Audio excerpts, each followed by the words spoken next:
20 states suing the Trump administration tonight over Obamacare. They say they've got the key to ending the controversial health insurance program for good. And it's all possible, apparently, because of the tax bill that just passed Congress. Leading the charge, Texas Republican Attorney General Ken Paxton and Wisconsin Republican Attorney General Brad Schimel. Great to have you both with us, gentlemen. Thank you, Shannon. Okay, so people understand. I'm going to set this up by reading a part of the 2012 decision from the Supreme Court that upheld this whole thing. This is written by the Chief Justice. He said, the federal government doesn't have the power to order people to buy health insurance. The individual mandate would therefore be unconstitutional if read as a command.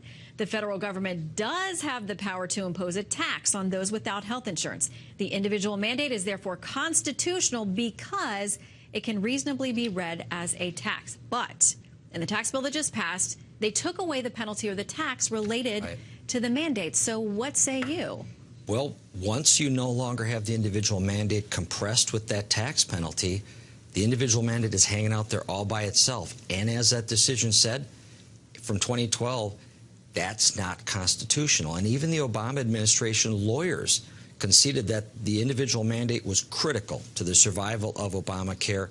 Therefore, this falls now, the whole thing's gone. Do you think a federal judge is going to buy it? Absolutely. I think that he made the exact right point, that Roberts built this whole case around the tax and tying it to the mandate. If we don't have that tax, the mandate falls, and we think the whole statute falls. Well, and you got 20 states total? That's correct. Right now. For now. Hey, he's leaving the door open. If you want to give him a call, I know that you all had worked to put together a big coalition. Are there any Democratic AGs who will join with you on this? I can't imagine they would. No, even though we're suing the Trump administration, technically. Which is interesting. I noted tonight that you all are, you're suing the Trump HHS department. I mean, this and is the IRS. Really, so how do you think that they then defend this in court?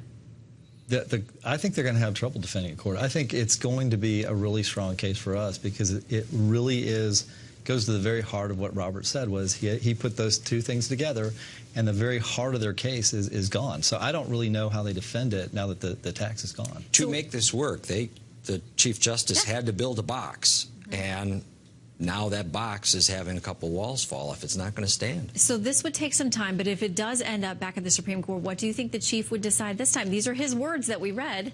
So based on his words, I think we have an excellent case because he's the one that built this structure, relying on the tax to keep the mandate in place.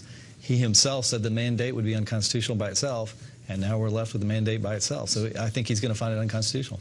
The Chief Justice's reach to make this work it revolved around his desire to not undo Congress's intent if he could avoid that. But now Congress has changed their intent.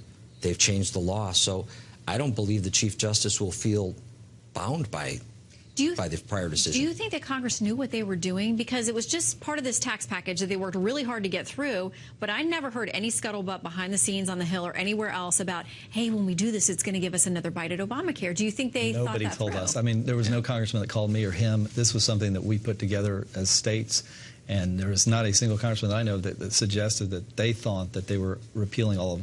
As a matter of fact, they seem to think that they really weren't repealing Obamacare. Okay, well, we'll see if a federal judge thinks that you and the 18 other states have made that case sufficient for them. In the meantime, I want to ask you all